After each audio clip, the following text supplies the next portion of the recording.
Salut les goats, ce que vous apprêtez à regarder est une rediffusion de live. Nous sommes en live tous les soirs à 18h30 pour débriefer les étapes avec vous.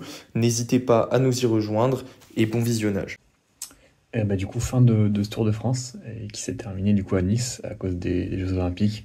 Et puis c'est un peu un résumé du Tour parce que Pogacar, encore une fois, qui gagne en écrasant complètement la concurrence.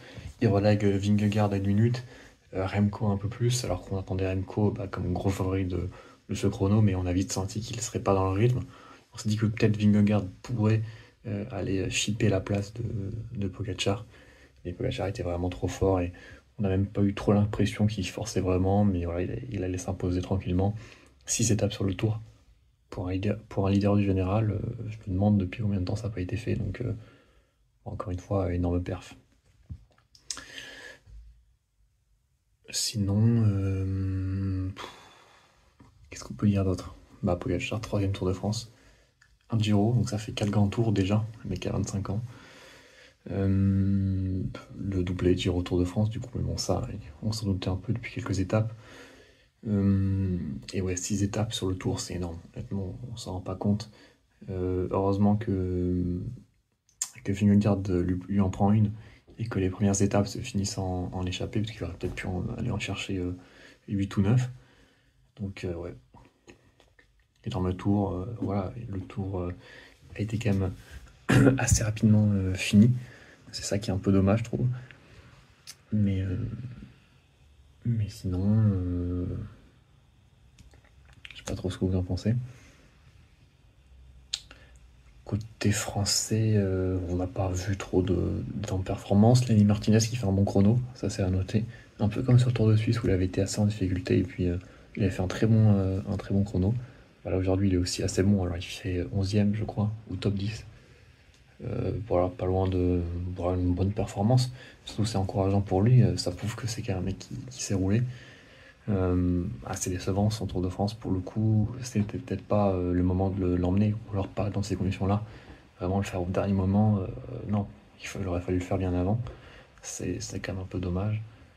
Sinon on a Kevin Vauquelin qui a pas fait un chrono exceptionnel. Bruno Mirail pareil, donc côté français rien de bien notable. Si ce n'est du coup la fin, enfin pas fin de carrière, mais le dernier Tour de France de Romain Bardet. Voilà, donc ça fait quand même un peu mal au cœur parce que après Pinot c'est Bardet. Tous les Français qui finalement partent et qui font leur dernier Tour de France, même si là pour le coup Bardet c'est pas vraiment une fin de carrière puisqu'il fera quand même une moitié de saison prochaine. Mais bon voilà, ça fait quand même un peu bizarre de plus le voir. On a aussi Marc Cavendish du coup qui arrête sa carrière. Pareil, un peu bizarre, il a réussi à aller chercher son record. C'est peut-être pas forcément hyper attendu, il a réussi. Tant mieux pour lui, et puis il va pouvoir profiter un peu de sa fin de carrière.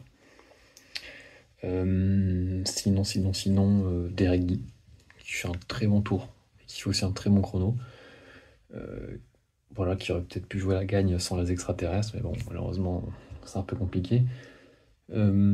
Jorgenson et Almeida, pareil, qui font un bon chrono. Almeida qui lui permet de faire sa 4e place, dont on parle assez peu finalement, alors que c'est quand même un énorme résultat pour un mec comme ça qui progresse assez rapidement.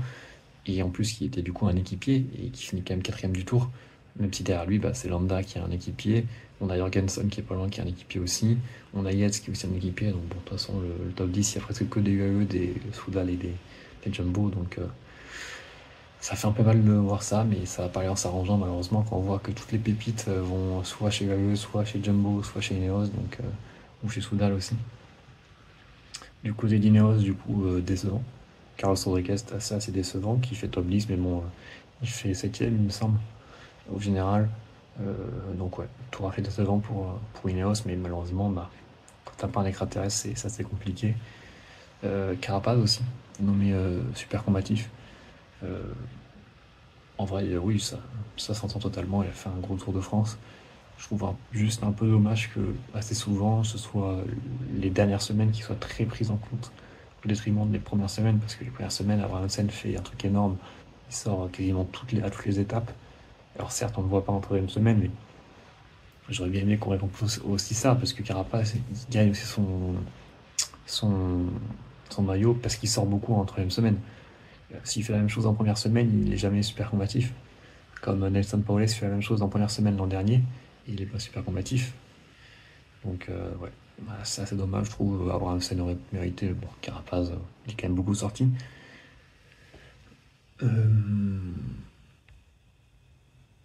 Et puis voilà. Qu'est-ce que je peux dire d'autre? Peut-être que Vingegaard aurait peut-être pu concurrencer un peu plus Pogacar sans sa chute parce qu'il était presque mort il y a un mois. Et là, il est quasiment à son niveau. Donc ça pourrait être intéressant de le voir l'an prochain, un vrai duel avec un Remco en plus qui arriverait avec une vraie préparation et peut-être un peu plus entraîné parce que il est quand même assez jeune, donc il a encore le temps d'évoluer. Il a prouvé du coup sur ce Tour de France qu'il pouvait peut-être pas rivaliser encore, mais au moins bah, être celui, à la troisième marche du podium, assuré quoi. Il y a quand même un gap entre lui et ce qu'il y a derrière. Peut-être Roglic, mais bon, comme d'hab Roglic, il tombe à chaque fois, donc c'est un peu compliqué de juger. Mais ouais.